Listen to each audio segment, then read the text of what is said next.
So good news for North Carolina, you no longer need a gun permit to buy a gun in North Carolina. You don't say.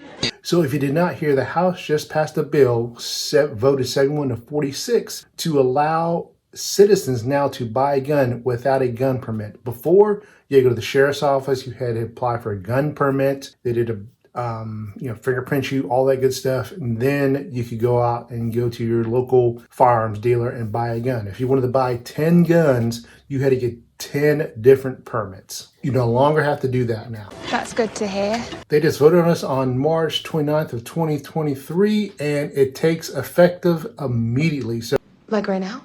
That's right, right now.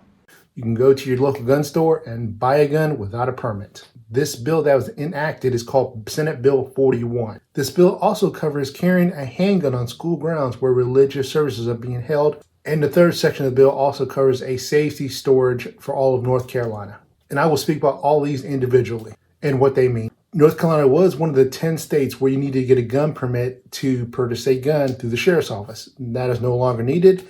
Now there's only 9 states on this list. They include Hawaii, Maryland, Massachusetts, Connecticut, Nebraska, Michigan, New Jersey, Oregon, and Rhode Island. Now be aware, the gun permit is no longer needed. If you're going to carry concealed, you still need to go get a carrying concealed permit. Permits? Yeah. Permits. 2 totally different things. To carry a gun concealed in North Carolina, you need a carry concealed permit. It's a class you have to take. It's a few hours long, I believe. I can find out more for you guys if you're interested in that. And of course, you still need a federal background check if you're going to purchase a gun. That is still required. Form 4473 you need to fill out before you buy a handgun. So I think this is great news, of course, in my opinion, because it's one less step you have to do when you want to go buy a gun. So now all you got to do is walk into a gun store or a federally licensed arms dealer. Tell them you want to buy a gun. They'll run your background check on you. If you're good to go, you'll be out in 10 to 15 minutes. So let's say you want to buy a gun from your neighbor, your best friend, family member, whatever the case may be. If you're the one buying a gun, make sure you're allowed legally to buy this gun. I'm a convicted felon. Definitely get a sales receipt. Both parties should get a sales receipt showing that the gun was sold. So it covers you and it covers the previous owner. And if you're the one selling a gun, make sure you know who you're selling it to. Understand if you're selling it to a friend, family member, if you trust them and you think they're allowed to have a gun, that's on you. Do what you can handle, okay? But don't get yourself in a bind because you can be charged federally if they found out you sold this gun to them and you were not allowed to sell it to them. They're going to go to fucking federal prison. If they're a prohibitor of this gun, you will find yourself in a whole lot of trouble.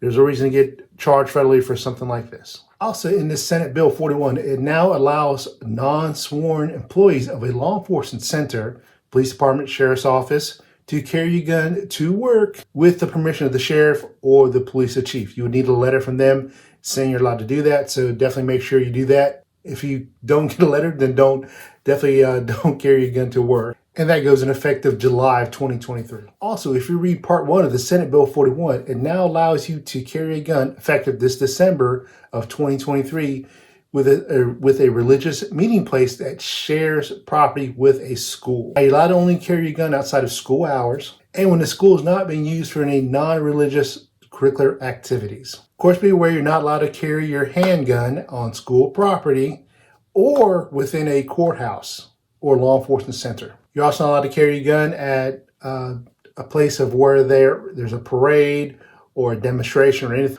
Also remember this, if you go into a business and they have a no carry concealed weapon sign on their door, or they ask you to leave because they see a weapon on you, you must leave, okay? It's a private business. They can serve who they want to serve. They can allow who they want in the building.